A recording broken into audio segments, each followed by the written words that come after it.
સતીનો પૂર્વભવ. મુનિએ કહ્યું કે લાંતક દેવલોકમાંથી ચેવીને એક દેવ તારા ઉદરમાં પુત્રપણે ઉત્પન્ન થયો છે. તે વિદ્યાધર થઈ આ જ ભવમાં મુક્તિએ જશે. વળી તારા પૂર્વભવનું ઉત્પન્ન થયો સ્વરૂપ સાંભળ. પૂર્વે કનકરથ નામના રાજાને લક્ષ્મીવતી અને કંકોત્રી નામે બે પત્ની હતી. તેમાં લક્ષ્મીવતી શ્રાવિકા હતી. કંકોત્રીએ શોક્યના ભાવથી અદેખાઈપૂર્વક એક વખત તેની અરિહંતની પ્રતિમાનું હરણ કરીને તેની અવજ્ઞા કરી. પછી કોઈ સાધ્વીના કહેવાથી તે પ્રતિમાજીને તેની આરાધના કરી. અંતે ધર્મનો બોધ થવાથી કંકોત્રી મૃત્યુ પામીને દેવી થઈ. ત્યાંથી ચેવીને અંજના થઈ છે. પૂર્વ ભવે કરેલી અરિહંતની પ્રતિમાના દ્વેષથી તને પીડા થઈ, પરંતુ હવે તે કર્મ ઘણું ખરું ભોગવી લીધું છે. હવે તું અરિહંત ધર્મ ગ્રહણ કર અને કર્મનો નાશ કર. એમ કહીને મુનિના ગયા પછી અંજના સતીએ ગંધર્વપતિ મનીચૂલની આજ્ઞાથી એક ગુફામાં રહીને એક પુત્રને જન્મ આપ્યો. એક દિવસ પ્રત્યુસૂર્ય નામના તેના મામા ત્યાંથી પસાર થતા હતા. તેમને જોઈને પોતાની સાથે વિમાનમાં બેસાડીને પોતાના નગરમાં લઈ ગયા. વિમાન જ્યારે વેગથી ચાલ્યું ત્યારે એ કુમાર માતાના ખોળામાંથી ઉછળીને નીચે પર્વત ઉપર પડ્યો. તેના દેહના ભારથી તે પર્વત ચૂર્ણ થઈ ગયો, પરંતુ તે બાળકને જરા પણ ઈજા થઈ નહીં.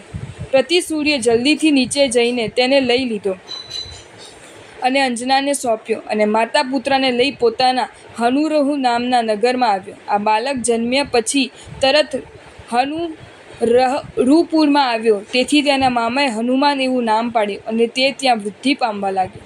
આ બાજુ પવનંજય વરુણની સાથે સંધિ કરી લંકેશ રાવણની કૃપા પ્રાપ્ત કરી પોતાના નગરમાં આવ્યો. ત્યાં પ્રિયાનું વૃત્તાંત સાંભળી ઘણો ખેદ પામી સાસરાના ઘરે ગયો.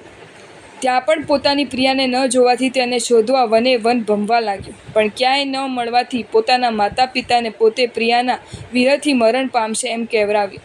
તે સાંભળી તેના પિતા પ્રહલાદ અંજનાને શોધવા વિદ્યાધર સાથે ત્યાં આવ્યા. પવનંજય અગ્નિમાં પ્રવેશ કરવા તૈયાર થયો હતો.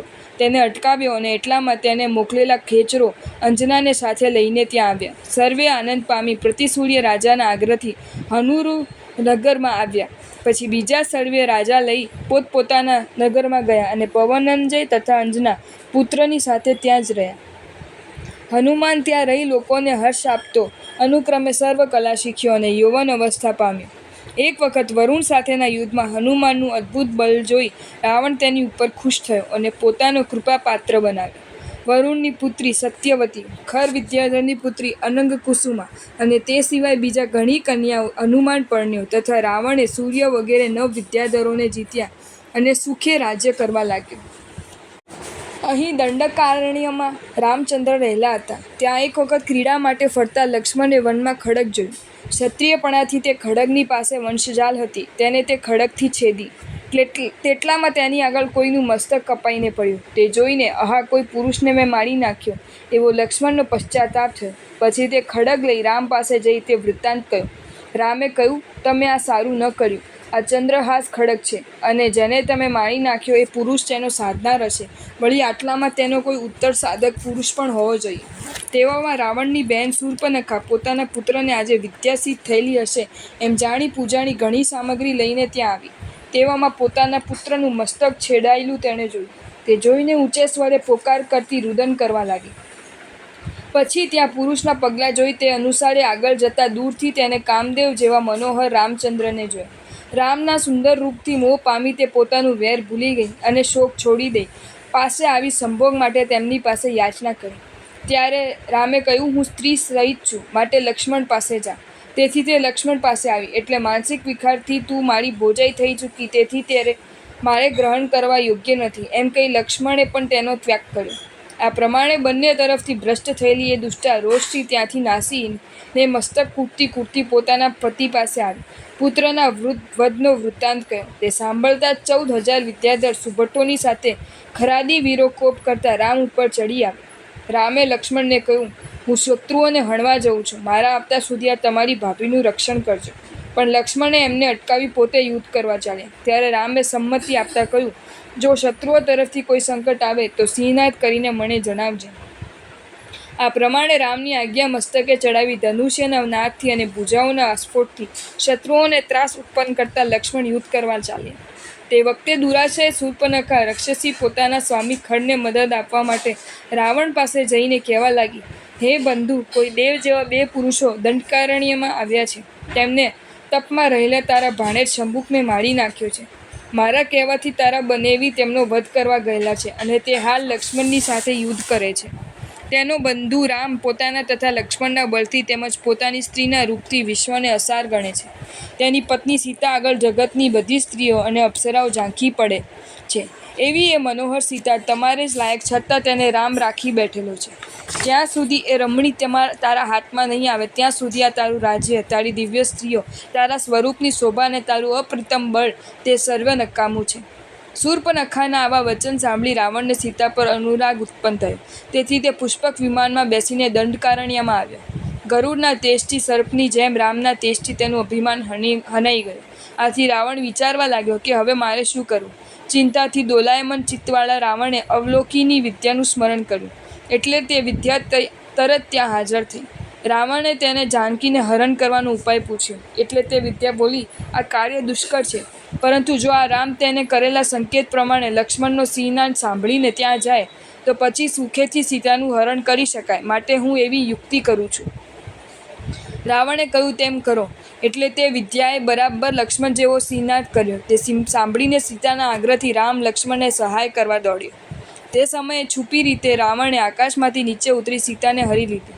ભય પામેલી સીતા, હે તાત, હે કાંત, હે ભ્રાત, હે દિયર, અત્યંત દારૂણ એવા આનાથી મારી રક્ષા કરો એવો વારંવાર પોકાર કરવા લાગી. સીતાનો આવો આર્ત્ર પોકાર સાંભળી ત્યાં રહેલો જટાયુ પક્ષી રાવણ પ્રત્યે ક્રોધ કરીને સીતાને આશ્વાસન આપવા રાવણના મુખને નખથી તોડવા લાગ્યો.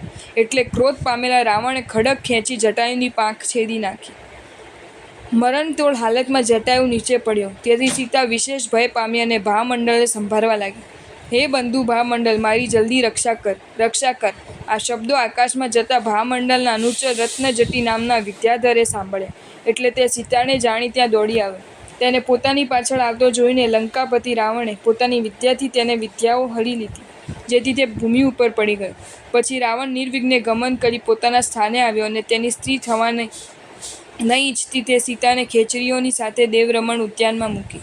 અહીં લક્ષ્મણ રામને આવેલા જોઈ શત્રુઓને મૂકી દઈ કહેવા લાગ્યા, આર્ય, સીતાને એકલા મૂકી અહીં કેમ આવ્યા? રામે કહ્યું, તમારો સિંહનાદ સાંભળીને આવ્યો છું. લક્ષ્મણે કહ્યું, મેં સિંહનાદ કર્યો નથી, તેથી જરૂર કોઈએ આપને છેતરી લીધા જણાય છે. માટે સત્વર પાછા જાઓ અને સીતાની રક્ષા કરો. હું શત્રુઓને મારીને હમણાં જ આવું છું. તત્કાલ રામ માર્ગમાં સ્ખલન પામતા શીઘ્રતાથી પાછા આવ્યા. નિવાસ સ્થાને આવીને જોતા રામે જાનકીની દીઠા નહીં. એટલે તેઓ તત્કાલ મૂર્છા પામ્યા. વનના પવનથી શનવારે સંજ્ઞા મેળવી અત્યંત રુદન કરવા લાગ્યા. પછી આમ તેમ ભમતા જ્યાં જટાયુ મરવાની તૈયારીમાં હતો ત્યાં આવ્યા અને તેને નવકાર મંત્ર સંભળાવ્યો. આથી જટાયુ શુભ ધ્યાનમાં મૃત્યુ પામી સદગતિગામી બન્યો. આ બાજુ લક્ષ્મણ ખર, ત્રિશિરા અને દૂષણને હણી વિરાટ મિત્રને લઈને પાછા વળ્યા અને સ્વસ્થાને આવી સીતા વગરના રામને જોઈને નેત્રમાંથી અશ્રુજલને મૂકતા બોલ્યા, જ્યેષ્ઠ બંધુ, હું તમારી આજ્ઞાથી શત્રુઓને જીતીને તમને નમવા માટે આવ્યો છું. આ શું છે? મારા પૂજ્ય ભાભી ક્યાં છે? આ સાંભળી રુદન કરતા રામ તેને આલિંગન કરીને બોલ્યા કે સીતાનું હરણ થયું જણાય છે. લક્ષ્મણે કહ્યું, ખરેખર આ સીતા હરણ માટે જ કપટી એવો સિંહનાદ થયો હતો. એ જ્યેષ્ઠ બંધુ, હવે કાયરપણું છોડી દો. હું સીતાને સત્વર શોધી લાવીશ. આ પ્રમાણે આશ્વાસન પામેલા રામ અનુજ બંધુ સાથે આગળ ચાલ્યા. પછી વિરાદે પોતાના કેટલાક સેવકોની સીતાને શોધ માટે મોકલ્યા, પરંતુ સીતાને કોઈ ઠેકાણે નહીં જોતા તેઓ ત્યાં પાછા આવ્યા. તેથી અનુજ બંધુ સહિત રામ અને વિરાદ વિશેષ દુઃખી થયા. પછી બંને ભાઈ પાતાલ લંકામાં ગયા. ત્યાં ખળના પુત્ર સુંદને જીતી લઈ તે રાજ્ય ઉપર વિરાદને બેસાડ્યો.